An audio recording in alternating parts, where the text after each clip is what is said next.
Welcome back to my channel learn special education.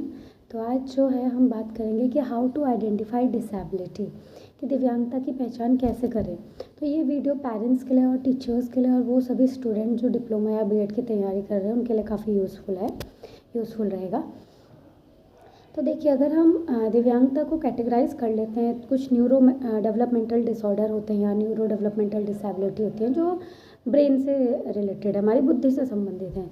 कुछ होती है सेंसरी डिसेबिलिटी जो सेंस से हमारी संबंधित होती हैं, यानी कि जैसे आँख से रिलेटेड, कान से रिलेटेड। और कुछ होती हैं हमारी लोकोमोटर डिसेबिलिटीज़ में, जैसे कि मोबिलिटी में इशू आते हैं, वो सब डिसेबिलिटी होती है। तो अगर हम बात करें स्टार्टिंग से सेंसरी न्यूरल से, तो सेंसरी में अगर यानी कि हेयरिंग इम्पेयर्ड कोई बच्चा है, किसी को सुनने में समस्या है, और विजुअली चैलेंज कोई बच्चा है, किसी को देखने में दिक्कत है, तो कैसे उस चीज़ की हम पहचान करेंगे। तो हम सबसे पहले HI की करते हैं। हम जानते हैं कि जो हेयरिंग इम्पेयरमेंट है उसको छुपी डिसेबिलिटी कहा जाता है। छुपी डिसेबिलिटी क्यों कहा जाता है? क्योंकि आप किसी भी बच्चे को देख के आइडेंटिफाई नहीं कर सकते हैं कि बच्चे में डिसेबिलिटी है नहीं है, बच्चा सुन रहा है या नहीं सुन रहा है। देख के एक फर्स्ट जो हम एक बार फर्स्ट टाइम किसी को देख रहे हैं तो ऐसे आइडेंटिफाई नहीं कर सकते।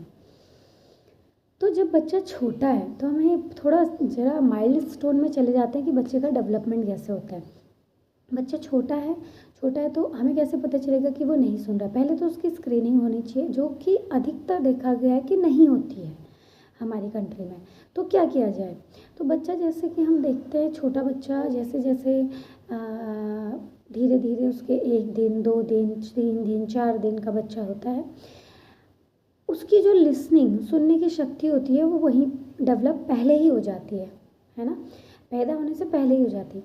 पैदा होने के बाद जो भी हम चीज़ें जैसे बोलते हैं, मदर बोलती है, फादर बोलते हैं छोटे बच्चे से, तो उसका हाव भाव से हम थोड़ा आइडिया लगा सकते हैं कि बच्चा क्या प्रतिक्रिया दे रहा है, क्या रिस्पॉन्स दे रहा है।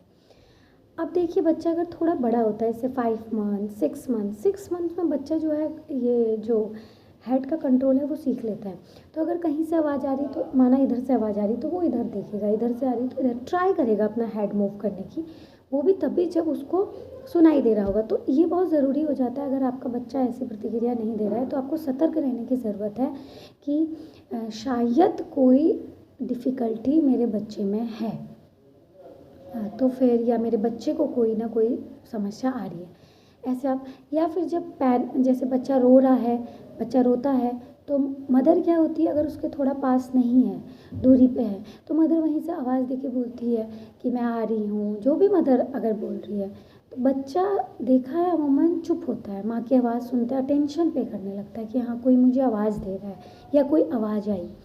लेकिन अगर आपका बच्चा ऐसा नहीं कर रहा है तो आपको सतर्क रहने की ज़रूरत है, और ये आपके लिए एक इंडिकेटर हो जाता है, एक संकेत हो जाता है कि हाँ शायद कुछ ना कुछ दिक्कत आ रही है। ये तरीके होते हैं। इसके अलावा जब जैसे बच्चा अगर बड़ा ही हो गया, अगर आप उसका नाम बुला रहे हैं, जैसे डोर बेल बज रही है या प्रेशर कुकर में सीटी आती है, माएँ लोग काम करती हैं किचन में, उसमें आपके बच्चे का कोई रिस्पॉन्स नहीं है, या जब आप बोलते हैं तो वो आपको और अटेंशन नहीं देता, या आपके लिप्स को देखता है, लिप्स मूवमेंट होते हैं उसको देखा रहता है, ये सब चीज़ें होती हैं, इनको हम इनफॉर्मल असेसमेंट कहते हैं। इन सब तरीक़ों से आप पहचान कर सकते हैं पेरेंट्स लोग कि हाँ शायद कोई डिफ़िकल्टी है। सेम तरीके टीचर्स के लिए भी हैं कि क्लास में अगर माना आंगनवाड़ी में बच्चा आ गया है, 3 इयर्स का है, जिसका कोई आइडेंटिफिकेशन नहीं हुआ है, आपको लगता है कि बच्चों के संग बातचीत कम कर रहा है, खेल रहा है तो बोल नहीं रहा है, या फिर जो भी आवाज़ वाले संकेत होते हैं उसमें कोई रिस्पॉन्स उसका नहीं है, तो उसमें आप क्या करेंगे कि वहीं से आपको दिमाग में ये आइडिया आ जाना चाहिए कि शायद डिफ़िकल्टी है, हमें उसको टेस्ट के लिए भेजना चाहिए। इसके अलावा अगर हम बात करें कि अगर सेंटर में बच्चा जाता है, अर्ली इंटरवेंशन जो सेंटर्स होते हैं, आइडेंटिफिकेशन सेंटर्स होते हैं, उसमें 2 तरीके से टेस्टिंग होती है, औपचारिक और अनौपचारिक। औपचारिक की बात करें तो उसमें प्रॉपर औपचारिक वे में प्रॉपर स्टैंडर्डाइज टूल मशीन के थ्रू हम टेस्टिंग करते हैं, जो रिलायबल होता है, जिसका टेस्ट विश्वसनीय होता है। और एक इनफॉर्मल वे में हम टेस्ट करते हैं, जैसे पेरेंट्स का इंटरव्यू ले लिया, उसमें कुछ क्वेश्चंस होते हैं, चेकलिस्ट होती है, उसके थ्रू हम पेरेंट्स से बातचीत करके हम लगा सकते हैं अंदाज़ा कि शायद डिफ़िकल्टी है, फिर उसको हम फॉर्मल टेस्टिंग के लिए भेजते हैं। बिना फॉर्मल टेस्टिंग के लिए आप ये बच्चे को हम बोल नहीं सकते हैं गारंटी के साथ कि उसका हेयरिंग लॉस है। तो formal testing is very important. Formal testing के बाद ही पता चलेगा कि हाँ जो भी टेस्ट हुआ, उसका BOA हुआ, VRA हुआ, BERA हुआ, जो भी उसका टेस्ट होगा उसके बाद ही पता चलेगा कि उसका हेयरिंग लॉस कितना है, सेंसिटिविटी कितनी है हेयरिंग की, और फिर उसका हेयरिंग एड वगैरह जो भी एड्स वगैरह जो भी प्रोसीजर होता है वो होगा। ऐसे हम VI का भी देख लेते हैं कि VI में क्या होता है। विजुअली चैलेंज बच्चे होते हैं, पहले ही 6 मंथ तक बच्चे का विज़न क्लियर नहीं होता है, 6 मंथ बाद विज़न में क्लैरिटी आती है। तो 6 मंथ तक ये आइडिया लगा पाना कि बच्चे का विज़न है नहीं है इज़ वेरी डिफ़िकल्ट। बट अगर उसकी आइज़, जो हमारा जैसे आइज़ का स्ट्रक्चर है, ये जो नॉर्मल है अगर, तो आइडेंटिफाई नहीं कर सकते। लेकिन अगर आइज़ आपको दिख रही है फूली हुई है, बड़ी है, या खुली हुई नहीं है, या थोड़ी मतलब ऐसे बंद कई आइज़ होती हैं ऐसे है, या शेप कुछ और है, स्ट्रक्चर कुछ और है, मतलब जो आँख का जो स्ट्रक्चर होना चाहिए वैसा नहीं है, तो आप थोड़ा आइडिया लगा सकते हैं शायद डिफ़िकल्टी हो सकती है, लेकिन अभी भी हम श्योरिटी नहीं कहेंगे।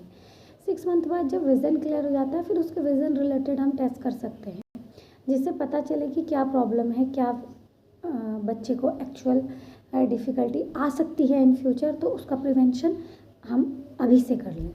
तो ये तरीके होते हैं कुछ जिसमें पेरेंट्स, टीचर्स और बहुत अच्छे से सपोर्ट कर सकते हैं, और थोड़ा सा सतर्क अगर अलर्ट रहेंगे, उनको ये छोटी छोटी चीज़ों की अगर जानकारी होगी, तो बच्चे को एक अच्छी लाइफ देने के लिए, एक अच्छी सिक्योर लाइफ देने के लिए वो ये काम कर सकते हैं, ताकि बच्चे की लाइफ ईजी हो जाए।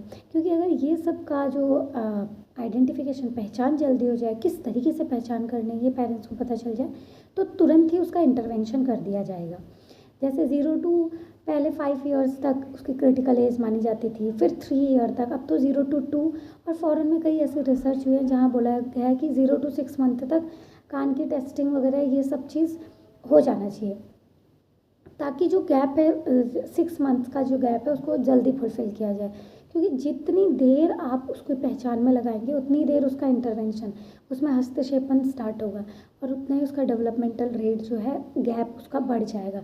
बाद में इस गैप को कम करना इज़ वेरी डिफ़िकल्ट, तो इसलिए नेसेसरी होता है कि जल्द ही पहचान करें, जल्दी हस्तक्षेपन करें, जिससे कि बच्चे का जो गैप है वो ज़्यादा बढ़ ना पाए, और गैप नहीं बढ़ेगा तो जल्दी से बच्चे का डेवलपमेंट हो जाएगा। धन्यवाद बहुत बहुत।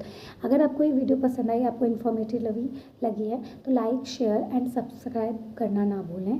और अगर आपको लगता है कि किसी विशेष टॉपिक के बारे में आपको जानकारी चाहिए, तो आप मुझे कमेंट में लिख सकते हैं, मैं आपका टॉपिक लिखे उसमें अगला वीडियो बनाऊँगी। बहुत बहुत धन्यवाद।